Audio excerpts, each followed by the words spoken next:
Hey guys, Anna Tait here, bringing you another episode of Me, My Health and I. Today I speak to the beautiful Anna Tait.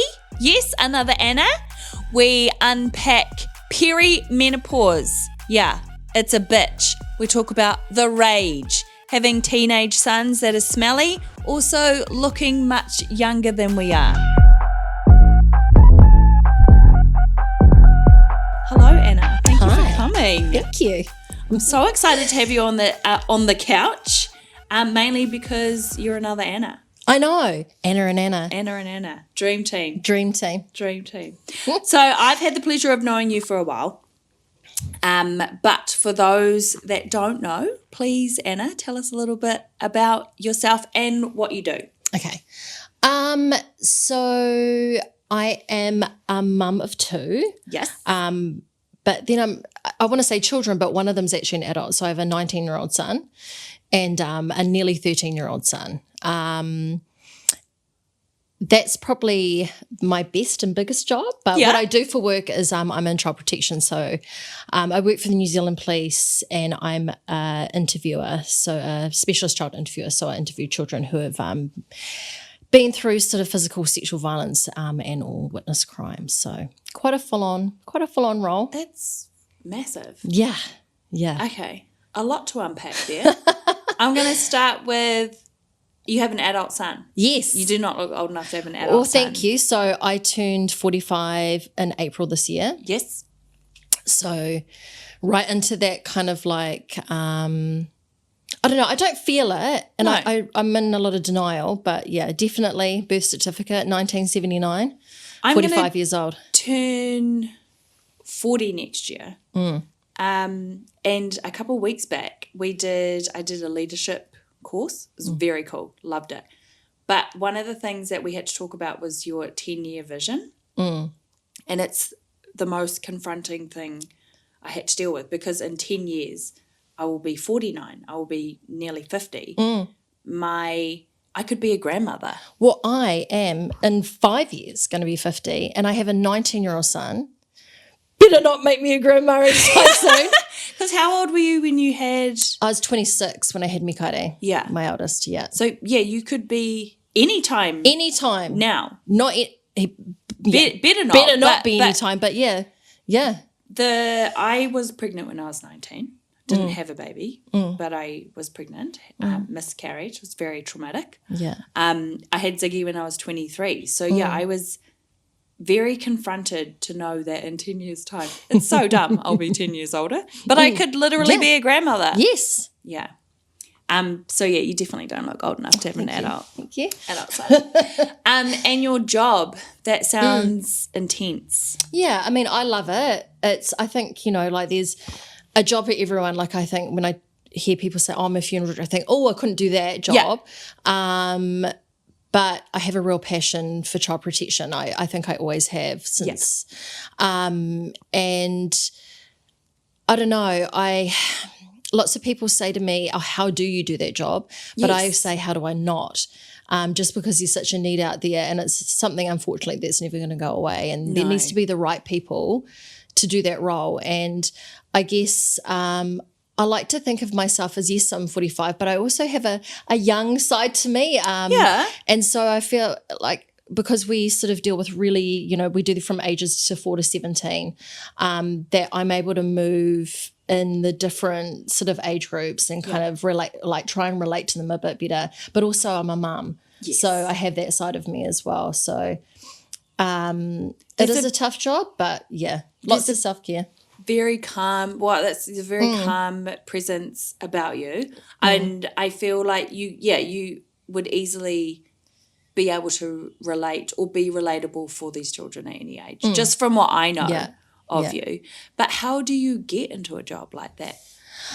So I did a Bachelor of Social Practice, which is a social work degree. Yeah. And there are lots of different avenues you can go down. I'd always wanted to work for the police when I was younger, but just having kids and then moving around a lot, it just was something that it just didn't fit. It didn't happen. Yeah. And then there was an option to work. Before that, I worked in youth engagement and youth prevention. So working with sort of like young people who are in the system, so in the criminal system. Right, yeah. So working with them to sort of, working with them so they can enable them to make change for themselves. Yes. So I was doing that and noticed a lot that especially the young rangatahi that I work with, probably like 90% of those girls had experienced sexual crime, like violence towards them. And because they hadn't had the chance to come and speak to someone or get any sort of, and I don't like the word closure, but be able to talk about their experience and move through their journey. Yeah. They'd kind of found themselves leading into a path where, because they had been victims, they've started to victimize other people. Right. And I sort of thought, when I would speak to them and say, why haven't you ever come to the police? Why haven't you come and talked to anyone about it? They're like, well, no one listens. I'm always in trouble. So, or they're not going to believe me. And so, I ended up stalking this lady who was an interviewer with the police and just kind of kept saying to her, if it ever comes up, I'd love the opportunity, because I feel like I can relate, especially to that certain group of young people. Yeah. And so finally there was a position open, and so I went off to police college and did some training for interviewing. Yeah. And then, that was it. So, and it's so cool. Yeah, I'm very passionate about it. It's just it's a job I guess not a lot of people would want to do. No, but that's why I guess they're lucky that they have you. Yeah. And I'm glad that you're passionate about it, because it can't be easy. No. I mean, all jobs have good days and bad days, but yeah.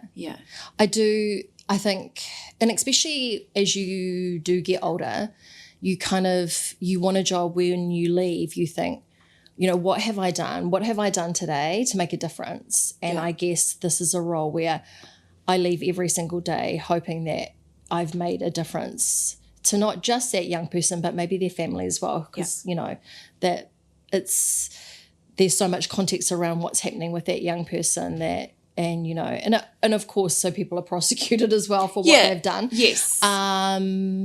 But I think as we get older, we start to think about what have we contributed to the world, to society and to other people. And I guess doing this role makes me feel like I'm part of that, Yeah. Yeah. I love it. So it feels good.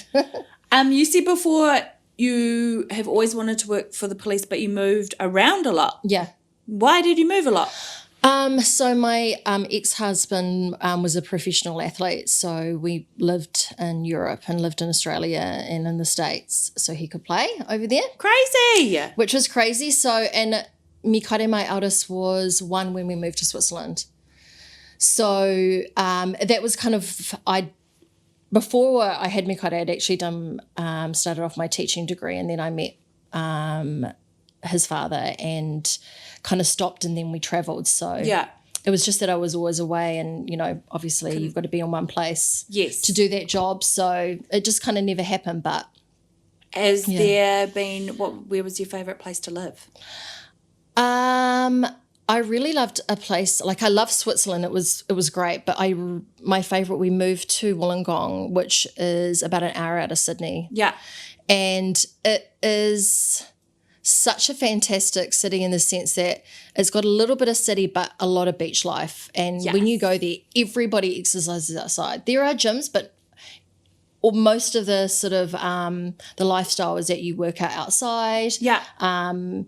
Very sort of family, like you go out and people are eating their dinner as picnics on the beach, and it was just such a nice vibe, and just quite a I don't know. I just felt like I was never really at home. We were out at the beach. We were at there were pools, and people were just really, it was a really lovely place to bring up a young family, start as a young family. So I have been in Brisbane, just got back a couple of weeks ago, and I loved it. And I've been saying since I got back that I want to move there. Same sort of vibe. So we were in between Brisbane and the Gold Coast. Yeah. So a bit of the city, a lot of beach. Everyone is an early riser. Everyone's up exercising.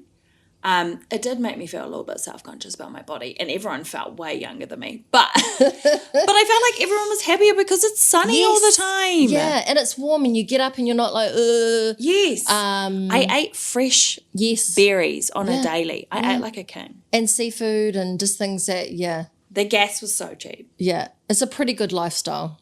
I did enjoy it. Yeah. Okay, so that was your favourite place. Yeah. Also, you mentioned because of your role, a lot of self-care. Yeah. So let's get into that. What do you do? What's your favourite thing to do? One of my favourite things is, how I met you. Yes. is throughout my life, I've gone to lots of different gyms, and I really had to find something that suited me because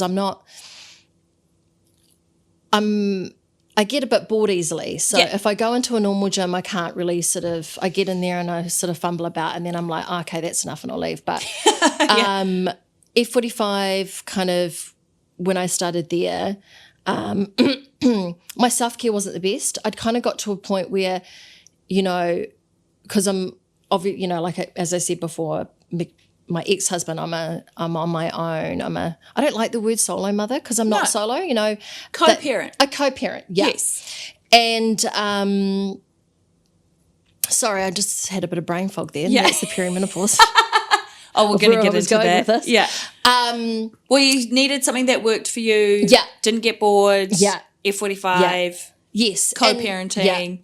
And I hadn't been doing a lot for myself and had kind of decided, okay, this is something that is just going to be about me. Yeah. And then, so that journey started before my journey of interviewing. So what was great is that now for my self-care, it's being able to go somewhere for 45 minutes and work out, but with the support of sort of like-minded people, I guess, who are all there for the same, for different reasons, but also for the same. Yeah. If that makes sense. Yes, no, 100%. And I can have probably one of the most crappiest days, or I have had like a difficult interview or one that's emotionally been really stressful. Yeah. And I can come in there and even like have some anxiety or whatever from just like it being really overwhelming. And I can walk in there and just leave it there. Yeah. Especially on a cardio day. Yeah. But just kind of like thrash it out. And I think that's a big part of my self-care. My eldest, both my sons play basketball to a high level. Yeah. And that is another part, just spending that time with them, watching them do something that they love, is, also a self-care thing for me. Yeah. Because I don't know how to explain that one. So I feel I can relate to that. So Ziggy started playing baseball last year, and it fills his cup so much, and it fills him with so much joy. Yeah. So I love to go and watch it. He's played other sports, but I feel like he kind of I didn't really like them. So soccer, cricket, and cricket, the most boring sport ever. One of my friends though, her son. Anyways, but baseball I can enjoy, but the amount of joy that it brings him it warms my heart, and I could watch him all day. So I think I can fully relate to that, watching your kid just get so much joy out of something. Especially when they're older, 'cause they're big and they smell now, and and two boys. I have at least one girl. Boys is but also a self-care for me is meditation, but not like one where I'm sitting there with my legs crossed and hum. Yeah. It's more I've got on my phone, I've got an app where I'll just put it on, and sometimes it will be 10 minutes. Yes. I literally go to pick up one of the kids and I will flick the seat down in the car and stick it on, and people walking past probably think, what's going on there? Yeah. But it's just that reset. Yes. And I feel like the gym does a reset, but obviously those endorphins sort of wear off. So I found other things, which is like meditation, going and watching my kids play, and just realizing now it's okay to just be a bit sort of selfish. Yes. with my time and just say no to things, because it was really hard. And the older you get, I think the more you go, actually, I'm really important too, because this is, especially as a mother and as a woman, you spend a lot of time sort of nurturing and caring for other people, and you forget about yourself a bit. So also in your job as well. Yeah. You have to give a piece of yourself to each child. Yeah. So they feel safe and comfortable with you. So I'm glad you're making time and making yourself a priority. Yeah. Yes. Perimenopause. We touched on it. I know. So I think I might be starting it. This might be a little bit at TMI. Sorry about it, Cal. Yeah. I think I might be starting. So I've heard that it starts around late 30s, early 40s. My last period was like 12 days. And then, no, the one before that was 12 days. And then this one was like 3 or 4 days. Yeah.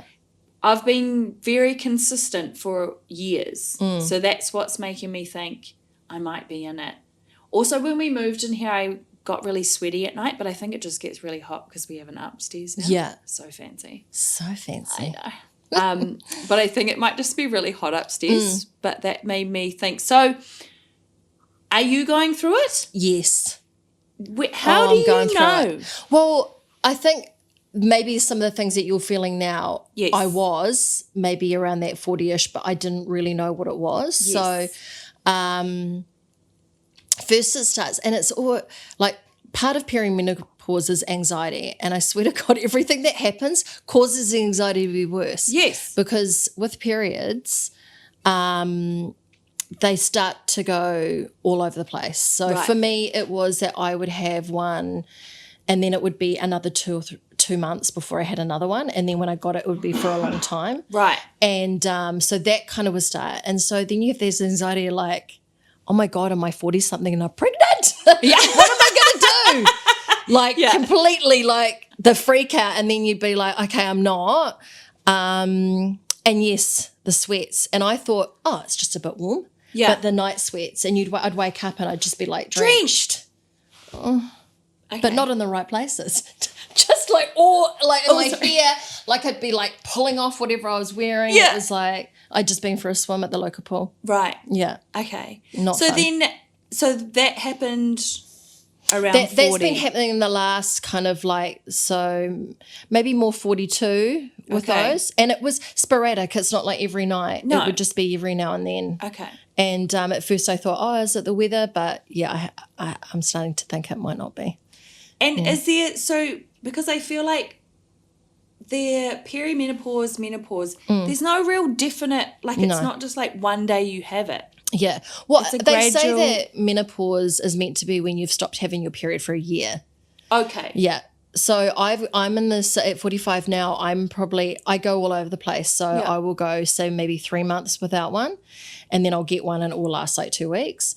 And then, And then lately I've been having it every month. So I kind of know I'm not in menopause yet. I'm definitely in perimenopause. Okay.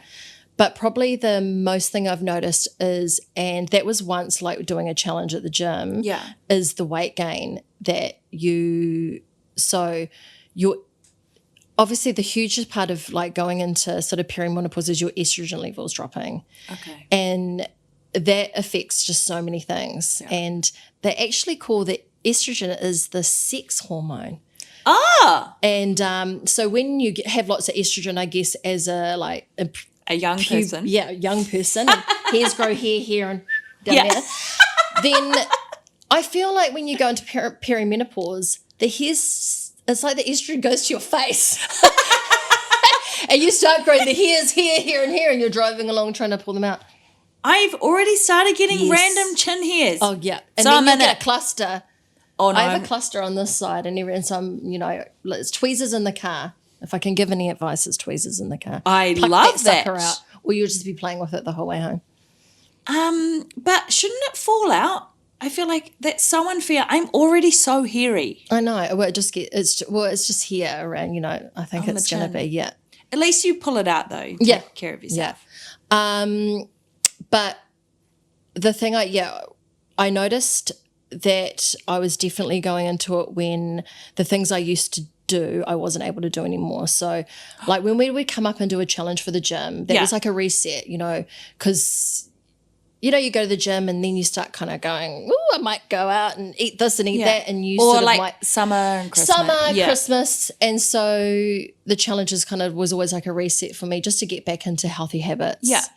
And then one of the ones at the beginning of this year, I was like, cool, you know, I've been having a bit too much fun. I'm going to get back to cutting all the things out that I shouldn't, you know, have. And so I just went hard. Yeah. And, you know, I was at the gym all the time and I was doing all the things I used to do. And then I came in and had a scan and I hadn't changed one bit. It had been like about 2 months. Yeah. And the scale hadn't tipped either way. So I hadn't put on any weight, but I also hadn't lost any. Yeah.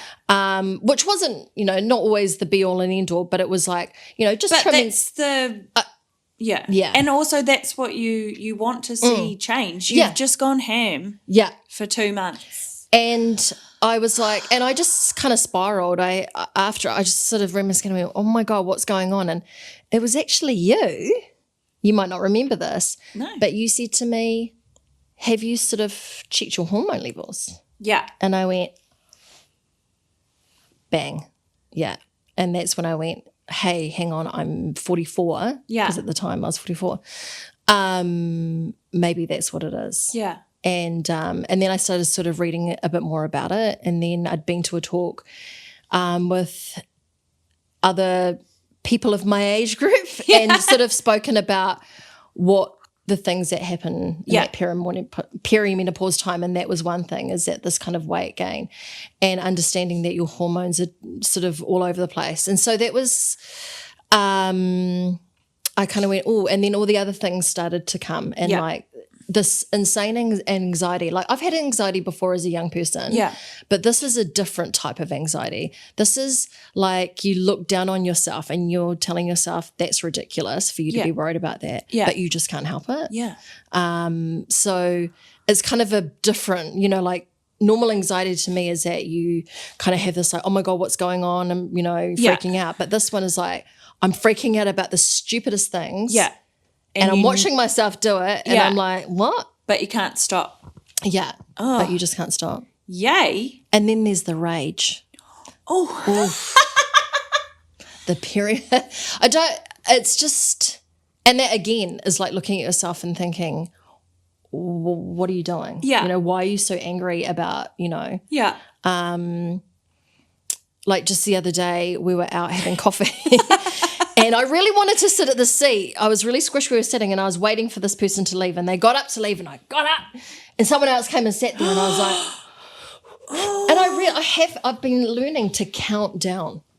Like I just wanted to jump and be like, get the fuck. Yeah. Which was ridiculous. I mean, but they got it, but it's just kind of like this roller coaster of emotions. So all the time, you know, like when you were sort of, you know, just getting your period, you're more emotional around that time. And everyone's like, you know, you're on your, but this is just like it just doesn't really stop. That's so unfair though. I know. On us. Yeah. Oh, okay. You've just gone through that and then so we go through it twice almost, like when you first start getting your period. Because before you get your period, I remember my daughter, she's 14 now, so she got it 2 years ago. Yeah. And she was a dick. Yeah. Right before, and I was like, oh, what is your fucking problem? And then boom, got a period. Well, I can be a real dick too. Same. Yeah. But at least I knew what, but I'm like, that's, so you don't know when it's coming when you're 14. Yeah. And then you don't know when it's coming when you're 44. Did you get your period young? I think I was about 12. I was about 12 as well. Yeah. Okay. Yeah. I wonder if that makes a difference. Yeah, I'm not. Yeah. Oh, okay. Sorry, babes. Yeah. But it is. It's a definite journey. But I mean, there are the great thing is, because and the other part of that is that it doesn't get talked about a lot. It's kind of like, you know, like periods, how we still or like, ooh, don't talk about it, or, you know, it makes people even awkward, though it happens all the time to so many, you to know, half the population. And this is the same. And I think, you know, I think, like, I'm not in a relationship at present, but I think that's probably very lucky for lots of the male population because women can be a real witch. Like, and I know it. Yeah. But you know how, like, you can be a witch and you don't know it. I feel like at perimenopause, you're a witch and you know it. And you know it. Yeah. But at least you can be honest about it. Yes. And say. Yeah. I also like to blame my period as well. Yeah. Like, yeah. oh, sorry, what about what I said when I was on my period? But I feel like not many people know about perimenopause. Like, I think it's talked about more now where, when someone goes, oh, I'm in a bad mood because I'm on my period, everyone goes, oh, okay, step back. Yeah. But when you say menopause or perimenopause, they think, oh, a bit of hot flushes, Yes. but just getting older. Yeah, But that's all I knew of it. I've been looking into it because of my symptoms. Yeah. But no, not many people do talk about it. Also, in my new job, I'm well older than everyone, so I can't talk to any of them about it. Yeah. So I'm really glad that we're having this conversation right now. And you do need that group of women in that age group because everybody goes through it differently. Like, I've got 4 older sisters, so there's 5 of us. Yeah.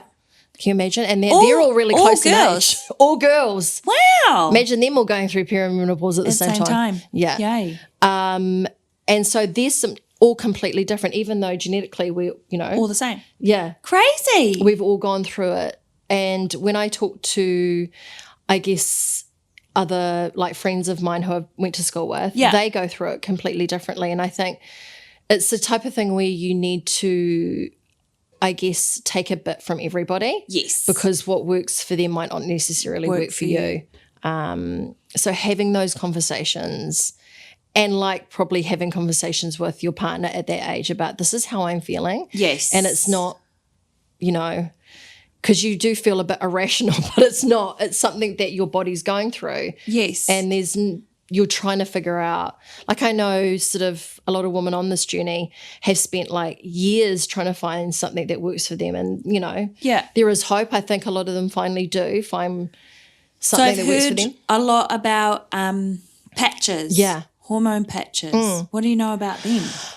So I went to my doctor. So after I had that downward spiral of, thinking, oh God, I'm going to have all these perimenopause symptoms and one's going to be weight gain and things like that. Yeah. I thought, well, I'm going to go to the doctor and get these magic patches that everyone talk about. Yeah.